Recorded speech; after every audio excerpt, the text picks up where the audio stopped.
Hello, everyone, and welcome to the 143rd episode of Don't Forget the Popcorn. Today, I'm back with an everything I'll watch for September. I'll have my top five as usual. A lot of new releases, so make sure you stick around to the end. Like and subscribe for a guy. I appreciate that. Follow me on Letterboxd Ralph Vader. It's linked below. And let's get into everything I watched in September. Wonder Boys 2000, directed by Curtis Hanson. This was a fun little movie, Michael Douglas film. It's about a author and a professor who's having some serious writer's block, and one of his students ends up going on a little adventure with him, and a whole lot of stuff is uncovered, and it's a fun little movie, little scholarly film. It's got a good cast: Robert Downey Jr., Tobey Maguire, freaking Rip Torn, the lovely and beautiful Frances McDormand. It's got a bunch of people in here, so it's definitely worth a watch. I had a good time with it.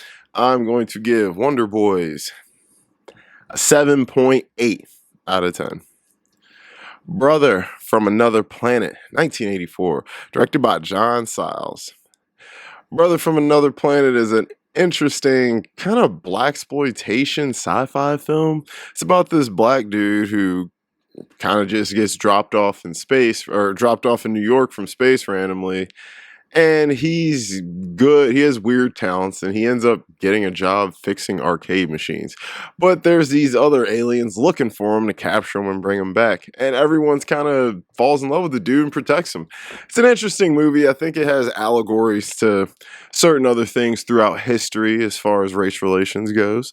But I thought it was a pretty decent watch. I'm going to give Brother from Another Planet a 7.2 out of 10. First top five of the month, Chicago 2002, directed by Rob Marshall. Now, I had seen this movie before. It has been probably about 20 years though. Man, what a great musical. I'm not crazy about musicals, but anyone who's watched this channel long enough knows if I talk up a musical, it is good, and this is absolutely one of the best of all time. I don't care what anyone says. Had a great time with this movie. Great performances from the lovely, lovely Catherine Zeta-Jones, Renee Zellweger, of course, Queen Latifah, and even Richard Gere giving some solid work in this movie. I'm going to give Chicago a 9.2 out of 10. Next top five of the month, Offside 2006, directed by Jafar Panahi. Iranian film. This film is about a bunch of different girls trying to get into this soccer game as their team is on the road to go into the World Cup.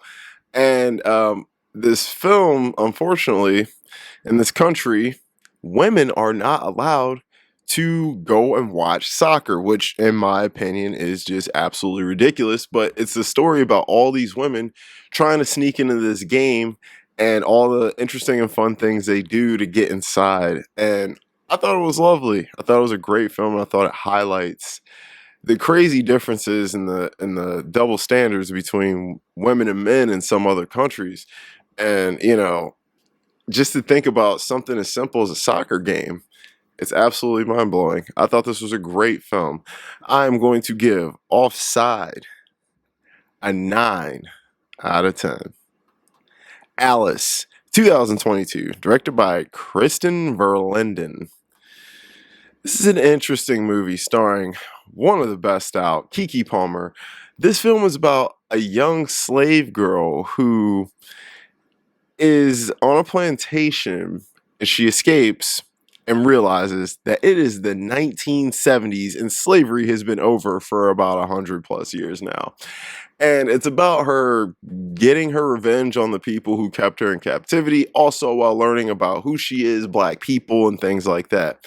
This film didn't get great reviews, but I appreciated it and what it was trying to do. It's got this like pseudo Django element to it. Is it a great film? No, but I think it's a necessary film, and Keke Palmer gives a great performance. I'm going to give Alice a 6.7 out of 10. Marie Antoinette, 2006, directed by Sofia Coppola. What a stylistic and fun period piece about, Marie Antoinette, the real life figure. Uh, as a film goes, as a history lesson goes, if you want to learn about Marie Antoinette as a person, this is not the film to do so. This film is more of a vibe using Marie Antoinette and the time period to show a stylistic showcasing of an interesting marriage, in my opinion. But I did have a great time with this movie. Great performance by Kirsten Dunst. Good cast all around. I will give Marie Antoinette a 7.6 out of 10. Mishima, A Life in Four Chapters, 1985, directed by Paul Schrader. Paul Schrader, man, one of the best writers we've had here and a pretty good director. This movie here, a fun story about a man and his life and how these four chapters shows how we shape this person. And this movie stylistically is incredible. I absolutely love the set designs in this movie. I thought the score was great. It's atmospheric, it's a vibe, it's very cool in that way. I didn't love every chapter, but there was a few chapters I did love, specifically chapter 2 I thought was incredible.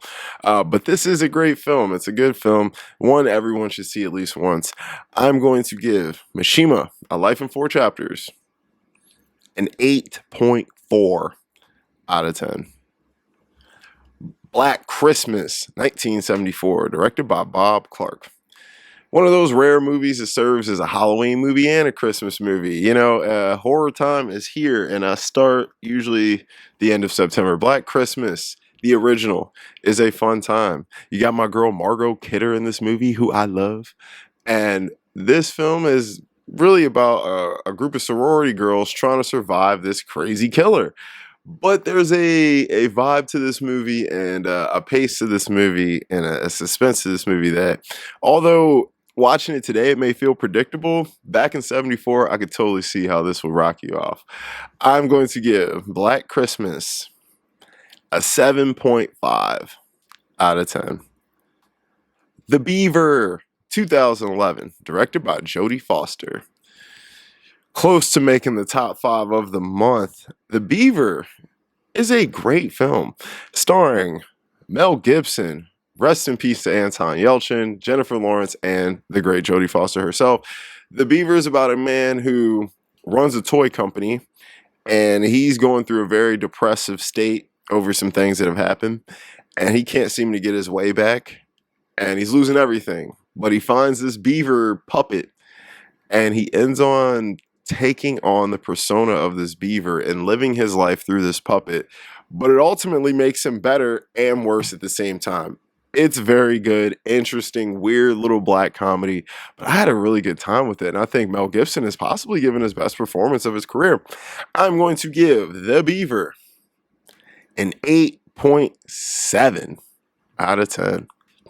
Moulin Rouge, 2001, directed by Baz Luhrmann. All right, how I was talking about Chicago earlier and how great that was? I don't feel that way about Moulin Rouge. Now, Moulin Rouge, there is a lot to like about it. Stylistically, the costuming is brilliant. The set designs are brilliant. I mean, it is a vibe, a look to this movie. It's colorful and bright and fun in that way. But the music numbers, the story, I just couldn't get down with it. The acting's good and all that, but it's too whimsical. It's too goofy for me. And then it tries to take this serious tone. I don't know. I just didn't remember it as well as I did as a kid. I'm going to give Moulin Rouge a 6.7 out of 10. The Cirque Rouge, 1970, directed by Jean-Pierre Melville. All right, our next top 5 of the month, and probably my favorite watch of the month. Le Cercle Rouge is an incredible French film that is, it's a crime film, but my God, the details in this movie are just incredible. It's about these two men who are both, one's going to jail and one's getting out of jail, but they both run into each other and cross paths in a weird way and become friends. And they end up committing a major crime together. But there is something about this movie that just, I don't know, it grabs you, it sucks you in. And my God, by the end, I was just like, "Ugh," I wanted what I wanted, and I just was like, if I don't get what I want, I'm gonna be so angry. And any movie that does that to you, you know it's done its job effectively as a piece of entertainment. I would suggest this movie to anyone. I am going to give Le Cercle Rouge a perfect 10 out of 10. Day of Anger, 1969, directed by Tonino Valerie. Oh man, this was close to making the top 5 as well. Day of Anger, a great Western film starring Lee Van Cleef, is about an aging gunman who ends up befriending the local idiot in a town and kind of training him to be a sharp shooter. And all the while, things go crazy along the way. And this is just a classic, fun Western that if you're a Western fan, you just have to watch. It's freaking great. Lee Van Cleef giving a great performance. I'm going to give Day of Anger an 8.8 out of 10. The Funhouse, 1981, directed by Tobe Hooper. It's horror time, baby. It's horror time. The Funhouse, man, it's an interesting 80s movie about two couples who end up going on a date to a funhouse and end up staying the night at this funhouse, and they got to survive the night.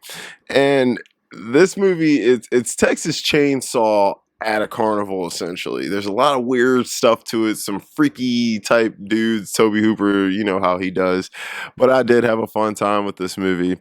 You know, it's a good 80s quick watch, something good for the spooky season. I'm going to give The Funhouse a 7.2 out of 10. From Beyond, 1986, directed by Stuart Gordon. This is another interesting 80s horror movie. Man, tell you right now, if you're looking for gross, sick practical effects, this is your pick. This film was about a young psychiatrist who ends up going and messing with this machine that is responsible for the disappearance of someone. And she thinks that if she can figure this out, she can figure out what happened to this guy and clear this other guy's name. Man, this movie is it's something. It's freaky, it's weird. They kind of promote it as an erotic horror. It's not that erotic. It's just more gross out, but I'll say this. Without this movie, I don't think Clive Barker's Hellraiser would fly. You know, that this movie walked so Hellraiser could run. I'll say that. But it's still a decent watch. I didn't love it. I'd much rather watch Hellraiser. Two similar films. But I will give From Beyond a 6.9 out of 10. Miss 45, 1981, directed by Abel Ferrara. Abel Ferrara, man, with every watch of his, I am just becoming more and more entranced with his style. Abel Ferrara, he just has this weird ability to make movies that are short, sweet, to the point, yet fun, gritty, and just knock your socks off at the same time. This is a simple ass movie. It's about a young woman who works for like a modeling agency. She ends up being assaulted multiple times by these men, and she says, "F this," gets a 45 caliber pistol, and just starts killing dudes all over. And I mean, bro, that's the movie. But the crazy thing is, it's so good, and you gotta just watch it. I'm going to give Miss 45 an 8 out of 10. Killer of Sheep, 1978, directed by Charles Burnett. Been wanting to see this film for a while. A quick watch, but a gripping watch. This film is about a man in Watts, Los Angeles in the 70s, and he works at a slaughterhouse, and this black man has a family, and it's just really about his life dealing with everyone in the neighborhood, and trying to figure out how to make things better for his family. It's about a guy who's losing hope, losing faith, and he's just kind of becoming a shell of himself. And it's just a very touching watch on about young black life in America in a certain time period. I would definitely suggest this to you guys. I'm going to give Killer of Sheep an 8.2 out of 10. The Brown Bunny, 2003, directed by Vincent Gallo. A very, very close one to making the top 5. This is a movie, though, I couldn't suggest to everyone. This is a very art house film. This is a movie lover's film. And this is a film that's very slow paced and not a lot happens in it. But it's one of those films where everything culminates at the end and everything you saw before makes sense to you in the end. I will give a strong warning. There's an unsimulated fellatio scene in this movie, and it is long and it is real. So I'm gonna just tell you that right now, going into this. Do not watch this with anyone you don't want to see inappropriate stuff. I'm going to give The Brown Bunny a 9 out of 10. Next top 5 of the month, Poltergeist, 1982, directed by Tobe Hooper. All right, let's keep it real. We all know that Steven Spielberg really directed this movie. Come on now. The whole style is Spielberg. Everything in it is so Spielbergian. It just feels like a Spielberg movie. It feels like Tobe Hooper was here to make sure the horror worked. Now, this movie has a lot of history on it. Apparently, there was real dead bodies used for certain scenes. I mean, the two daughters in this movie died like right after the movie. There's a lot going on, but god damn it, this movie is great. A great supernatural horror film that from start to finish, it is a wild ride. This movie is infuriating. I actually made a whole video about this movie. It's not a review for this movie. It's actually just going over certain aspects. I'll link that below if you're interested. But I'm going to give Poltergeist a 9.5 out of 10. Child's Play 3, 1991, directed by Jack Bender. I hadn't seen this one in a long time, so I thought I needed to rebrush up on it. Man, Child's Play 3, it's all right. You know, it's the one where Andy goes to military school and Chucky comes back and he's trying to get in Andy's body, but he ends up finding another kid that he wants to get in his body, and Andy's trying to save that kid. You know, look, it's a continuation of Child's Play. There's some good kills in it. It's decent, but, you know, it's not the best Child's Play movie. I'm going to give Child's Play 3 a 6.9 out of 10. Beware of a Holy Whore, 1971, directed by Rainer Werner Fassbinder. Anyone who's listened to me on this channel knows Rainer Werner Fassbinder is one of my all-time favorite directors. This man is absolutely incredible. I could not get down with this movie like that, though, man. It's a movie about these people making a movie, some German people making a movie in Spain, and the way they are and all the characters in it are just annoying. There's no one to root for. Everyone's There's a lot of good moments in the movie, of course. It's a Rainer movie. It looks good. It's got all that, but I don't know. He just didn't grab me narratively with this like he normally does. I'm going to give Beware of a Holy Whore a 6.4 out of 10. Saved, 2004, directed by Brian Danley. Oh, this is a fun movie, especially interesting in the times we're living in now. This movie is about a group of, I guess they're Catholic school girls. They're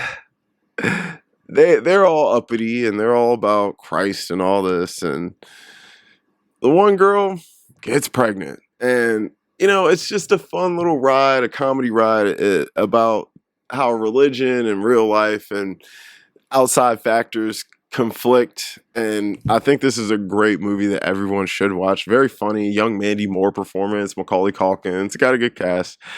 I'm going to give Saved a 7.8 out of 10.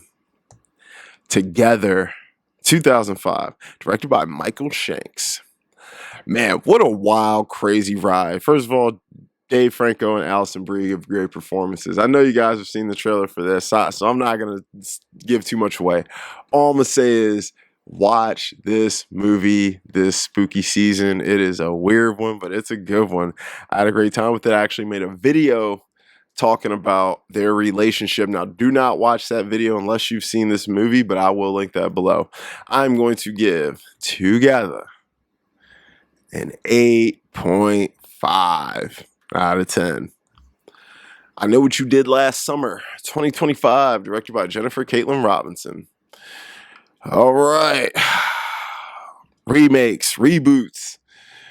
Like I said, I think it was last month or maybe the month before. Loved How to Train Your Dragon. Best remake we've had in a while. This one is not it. This isn't a terrible remake. It's not a terrible film. I did like a couple of the performances, particularly the light-skinned kid who's in him. I thought he was pretty good. Of course, the veterans are good. Jennifer Love Hewitt and Freddie Prinze Jr. But a lot of these the lead chick, oh, she sucked. The girl from Glass Onion, she was all right. It's all right, man. I mean, it's a remake of a 90s movie that wasn't that good to begin with. So take that as you will. I will give I Know What You Did Last Summer 2025 a 6 out of 10. Nobody 2, 2025, directed by Timo Tjahanta. Okay. Nobody 1 was one of my favorite films of that year. Great little short bang 'em up action movie. I love that movie. I thought it was great. What made that one work is the simplicity of it and the kind of out of nowhereness of it. I don't think anyone expected Nobody to come out and do what it did. Kind of like John Wick when that released. Nobody expected John Wick to come out and make the waves it made. Unfortunately, Nobody is not going to be a franchise like John Wick is. Nobody 2, it's a fun movie. It's cool, but it's very formulaic. It's very predictable.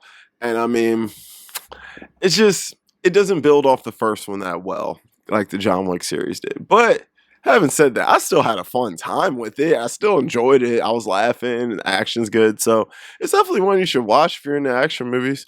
I'm going to give Nobody 2 a 6.9 out of 10.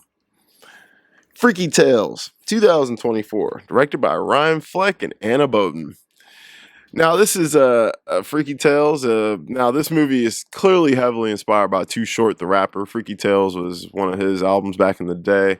And he narrates this thing, and he's not in it, but someone's playing a young version of him. So this movie's heavily inspired by Too Short, which is cool because I'm a Too Short fan. This movie it's a bunch of stories about 80 stories about these people, and all the stories are interesting in their own way, but I didn't love them all. My favorite one was definitely the first one with the punks and the Nazis. That was a fun story. But I give it a watch. It's not bad. I'm going to give Freaky Tales 7.3 out of 10. Honey, Don't, 2025, directed by Ethan Coen. Man, I love me some Margaret Qualley. She's really come up big. This movie is okay. She is the main reason to watch. She's great in this movie. Aubrey Plaza giving an interesting performance. Same with Chris Evans. I mean, I had fun with this movie. It's not the best movie, especially coming from Ethan Coen. I mean, we obviously know he's made much better things. But it's an interesting LGBT film. You know, it's an LA movie. You know, it's got a vibe. So, you know, it's cool. It's all right. You know, I'll check it out if you're into the Coens, check it out. I'll give Honey Don't a 6.5 out of 10. Highest to Lowest, 2025, directed by Spike Lee. Spike, man, I'm a big Spike fan, and I was really excited for this movie. A remake of the classic Akira Kurosawa film, The High to the Low. And I mean, that's one of my favorite films. It's so good. This movie, it's a decent remake. I like the direction he took with it, and I like the take on the music industry, and especially how it highlights how the music industry is kind of dying. as far as the traditional music industry and things like that. But this ain't the high to the low. The score to this movie brings this movie down a lot. I really wholeheartedly believe that a better score in this movie would make this movie a whole lot better. I mean, a whole lot better, because there's a lot of magical moments in this film. There's a lot of good scenes. But overall, it's not a bad watch, but it is nowhere near the original. I'm going to give highest to lowest a 7 out of 10. The Naked Gun, 2025, directed by Kira Schaefer. All right, man, this movie, it was freaking hilarious. I thought this movie was funny. I laughed so much. All the coffees and all the stupid stuff, it was very, very reminiscent of the original. And I thought Liam Neeson really embodied his inner Leslie Nielsen. I thought he was good, and I loved Pam Anderson in it. What's the kid's name? The bigger guy, Hauser. Some Hauser. He was good. Everybody in this movie was funny. Everybody bought into the goofiness, man. If you're into The Naked Gun, this is a good remake too. I will say I did like this as a remake. I'm going to give The Naked Gun a 7.7 out of 10. One Battle After Another, 2025, directed by PTA.